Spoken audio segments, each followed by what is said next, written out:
My apologies, the audio cut out there. Is there anything you want to tell the court concerning the bond in this scenario? I'm not. I don't really grasp that part, so no. All right. Basically, the tribunal must set a bail amount, sir, to guarantee your attendance. Okay. So the bench will set a bond, and you have the privilege to inform me, hey, I am not likely to flee. I am a flight risk, or something similar.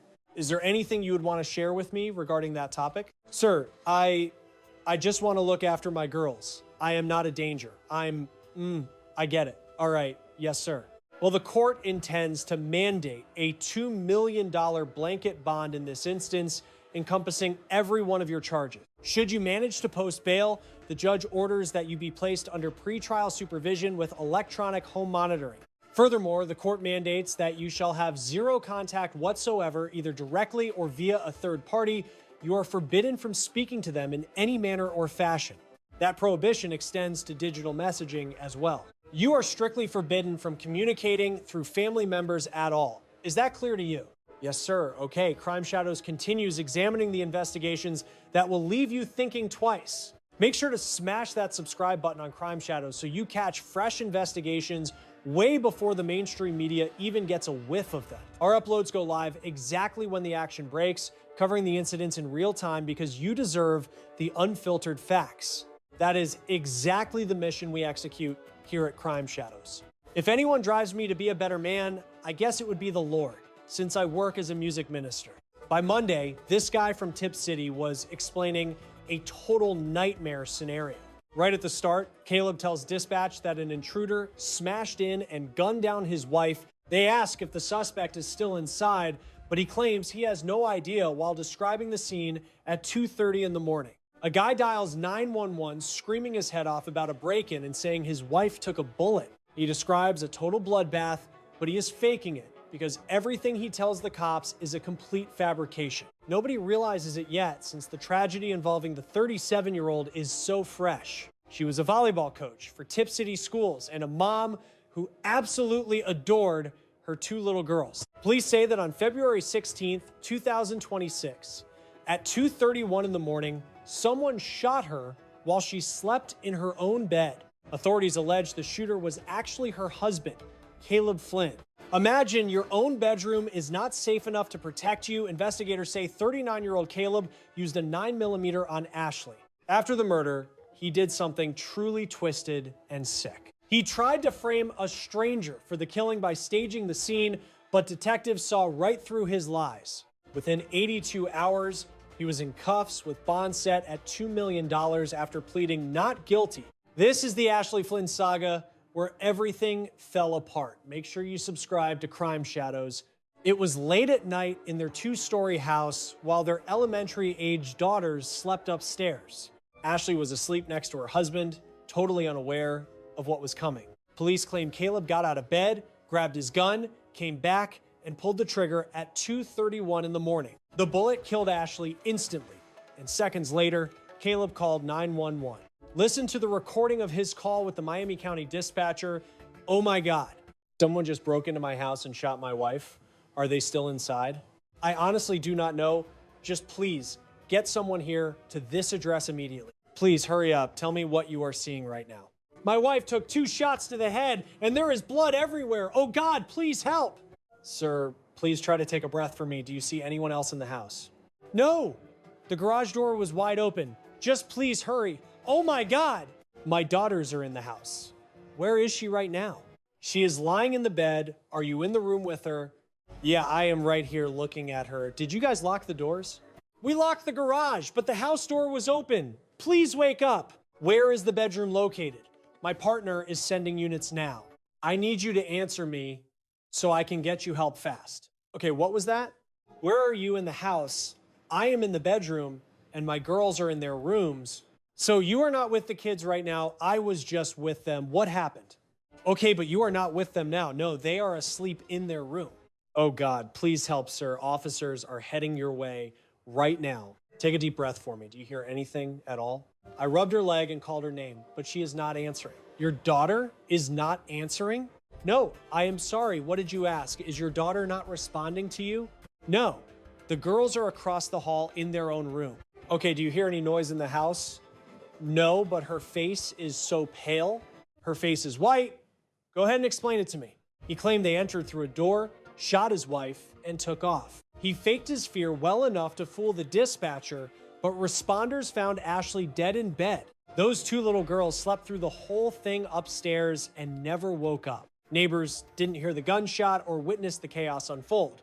Caleb just stood there, playing the part of the devastated spouse, pretending he was the one suffering a loss. Officers on the scene spotted red flags almost immediately, though.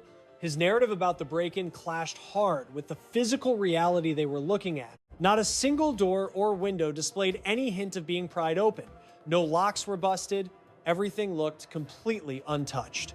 That tale about a home invader just didn't hold water. It was the first loose thread. It was the initial fabrication that would eventually unravel his entire existence. Ashley Flynn wasn't merely a statistic in a file. She was a vibrant soul whose presence truly meant something to the world. She coached volleyball over at Tip City schools and had a background teaching elementary students prior to that. Her whole career centered on guiding children to learn and evolve. Two young daughters relied on her as their mom. She was the type of person who always made her family her top priority no matter what. Her relatives made it clear she was cherished beyond measure. They stayed in constant contact with her. Every conversation wrapped up with an affectionate declaration of love. She followed a steady rhythm. She lived a full life. She had plans for the road ahead. Then everything screeched to a halt in a split second. Her husband was Caleb Flynn. He actually had a stint on American Idol during season 12 back in 2013. He served as a worship pastor for various congregations. He had spent years dedicated to ministry roles. Lately, though, he had pivoted to being a sales vice president for a commercial interiors firm. He was climbing the corporate ladder. To the outside observer, he was living the American dream. Detectives, however, sensed something was deeply off. There was a darkness fracturing his character from the inside out. Later on, his lawyer claimed law enforcement jumped the gun. The defense argued the investigation moved way too fast. Counsel stated that Caleb rejected every accusation, yet the physical proof authorities gathered at the home narrated a totally contradictory tale. Once investigators pulled up to the residence, they started scrutinizing every inch. They examined the location. They took pictures of everything. The team gathered clues. They spotted casings from a 9mm pistol lying on the carpet. They identified biological traces. The firearm was discovered close by. They logged every specific nuance. They interviewed people in the area. Both young girls were home, but they had been sleeping through it all. Nobody else was present. That left Caleb as the sole grown-up who could account for the events. Authorities replayed his 911 recording repeatedly. The vibe was wrong. His narrative was riddled with holes. He claimed a burglar broke in, yet the entry points were pristine. He stated an assailant fired at his spouse and fled, but the pistol remained inside the dwelling. He mentioned being terrified, yet his behavior and words didn't align with a guy who just survived a violent raid. Furthermore, once they cracked Caleb's mobile, officers found a chilling text sent to a strange number that simply read, "It is done." That screams of planning ahead, and it suggests he wasn't operating this wicked plot solo. Records also showed money moving to an isolated fund outside the household finances. What does that imply? Was there a side piece or secret lover involved? I knew her extremely well, and honestly, she deserved that respect. My sister is absolutely heartbroken, because Ashley and her kids were always so kind to her. Ashley was genuinely a sweet spirit. She used to stroll through our block daily, either walking the pup or just getting some steps in alone. She was an instructor for LifeWise, that Christian group in our school system, and the children go there, both of them attend. Right now, we are struggling to process everything happening right here in our community and coping with the loss of such a lovely individual who was taken way too soon. Ever since we relocated to Tip City, my girl has played soccer with her daughters, and the whole crew plays in this cul-de-sac since the bike trail is adjacent, and they pedal their bicycles and skate and use scooters while the group hangs around the property.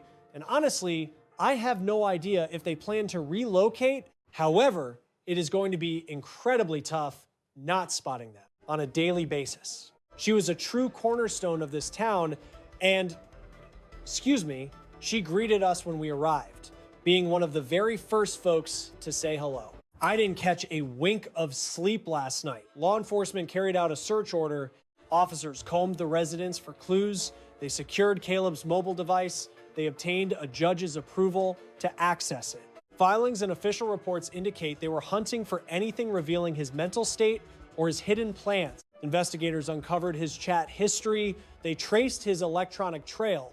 The data retrieved from those texts and logs helped construct the prosecution's argument. They understood Caleb better. They saw the reality of his existence.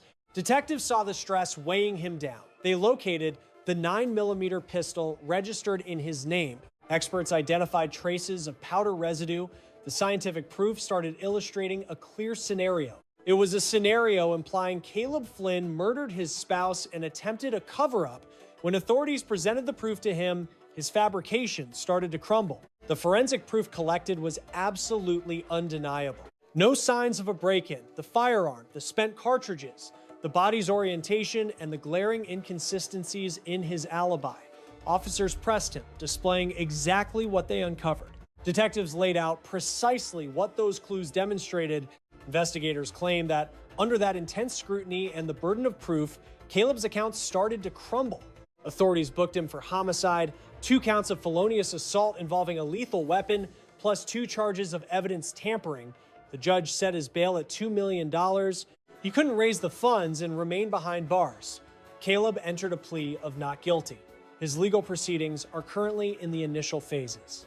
The court docketed a preliminary hearing for February 26th at 1 in the afternoon. During that session, a magistrate would determine if sufficient grounds existed to proceed to trial. If the judge found probable cause, the matter would move to a jury for a final verdict. If the jury finds him culpable beyond a reasonable doubt, if Caleb gets convicted of the killing, he faces an extremely lengthy stretch in the penitentiary. He could possibly spend the remainder of his days locked up. His relatives issued a public comment affirming their faith in the legal system. His own kin must be grappling with these events. His 2 little girls have lost their mom. They effectively lost their dad to the penal system as well. Nothing can restore Ashley to life. No court ruling will return her to her children. This tragedy exposed a grim reality about how swiftly a life can be snatched away. Ashley Flynn tucked herself in for what seemed like an ordinary evening. She had no idea she would never open her eyes again. She didn't suspect the man lying beside her would cause her harm. She slumbered peacefully. Then her existence was snuffed out. The Tip City community was stunned. They realized that brutality isn't always perpetrated by unknown assailants. Occasionally, it originates from the individual right next to you. Sometimes the threat is the very person who vowed eternal devotion. The legal battle is still developing. That initial hearing ought to shed more light on the proofs, yet for now, one query persists. How did a union devolve into a homicide? And what drove a person to select brutality rather than just walking away? What actions might have averted Ashley's demise? Could a separation have spared her? Did anyone notice the red flags beforehand? No one possesses those answers right now. The only certainty is that Ashley Flynn has passed on, leaving her 2 daughters motherless. The tribunal is currently in session. The Honorable Judge Daniel presiding. Please take your seats. Very well. Calling case number 26, CRA 285, Caleb C. Flynn. Mr. Flynn, you are facing multiple counts here. Count 1 represents a murder accusation, which is a felony of the 1st degree. Count 2 is, 2 and 3 are both felonious assault allegations, 2nd degree felonies. Count 4 involves evidence tampering, a 3rd degree felony, and that covers the 4th count. Count 5 is also tampering with evidence, a 3rd degree felony. Mr. Falker, Your Honor, appearing for Mr. Flynn. Flynn pleads not guilty and requests this matter be scheduled for a preliminary hearing. Mr. Flynn resides in Tip City. He does not possess a commercial flooring business. He is not under community supervision. There are no pending charges against him. He lacks any criminal history that would establish grounds for flight risk. Mr. Flynn, we intend to set your case for a preliminary hearing next week on February 26th at 1 in the afternoon. You possess the right to retain legal counsel to represent your interests. If you lack the funds for one, you may submit an application to the public defender's office and they will decide if you qualify for a court-appointed lawyer. Do you comprehend all of that? Yes, sir. Do you have anything you wish to share with the court regarding the bail in this matter? At 2:31 inches the morning, Caleb called 911, screaming that an intruder had shot his wife. He performed panic. He performed grief. None of it was real. First responders arrived and read the scene immediately. No doors forced, no windows broken, not a single sign that anyone had broken in. The gun used was registered in his name. It was found inside the house, not taken by any intruder. His story had no entry point because it was never true. On his phone, investigators found a text sent to an unknown number just after the shooting. It is done. There were also records of money being moved to a hidden account outside the household. This was not a crime of impulse. This was planned.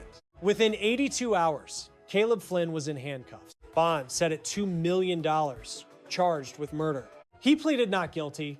The case is still in court. Ashley didn't know the threat was right beside her. She trusted the person she had built a life with. That trust is not a flaw. It is what love required. But Ashley's story forces a painful question. Were there signs that danger was building? And did anyone around her have the words to name it? Asterisk, asterisk. The most dangerous place for a woman is often not a dark street or a stranger's car. It is the home she shares with someone she loves. Asterisks, asterisks. Domestic violence rarely announces itself loudly. It builds quietly, in isolation, in financial control, and a partner who plans while performing devotion. If someone you know seems suddenly withdrawn, financially controlled, or afraid of their partner, say something. Ask directly. Stay present. If you are in a relationship where you feel unsafe, trust that feeling. Tell someone you trust. You do not have to wait until something happens to ask for help. The National Domestic Violence Hotline is available 24 hours a day. 1-800-799-7233. One call can be the first step towards safety. Ashley's community in Tip City mourned deeply. Neighbors spoke of her daily walks, her warmth, the way she was the first to welcome someone new to the block. Her daughters have lost the one person who was supposed to protect them above all others. No verdict will give them their mother back. But the way we talk about cases like Ashley's determines whether the next woman gets help in time or whether her family spends years looking for answers. Ashley Flynn was not a cautionary tale. She was a whole person, a coach, a daughter, a mom who deserved to wake up the next morning, remember her name. And if you see something close to home that doesn't feel right, say something before it becomes a story like this one. Ashley Flynn was 37 years old, a volleyball coach, a mother of two. She was asleep in her own bed when she was killed. The man who pulled the trigger was the person lying right next to her, her husband, Caleb. Their daughters were sleeping down the hall. To the outside world, Caleb Flynn looked like a success story. Former American Idol contestant, worship pastor, corporate VP. No one saw what was fracturing beneath the surface. Ashley followed a steady rhythm every day. She coached, she taught, she loved her girls fiercely. Every phone call with family ended with, "I love you."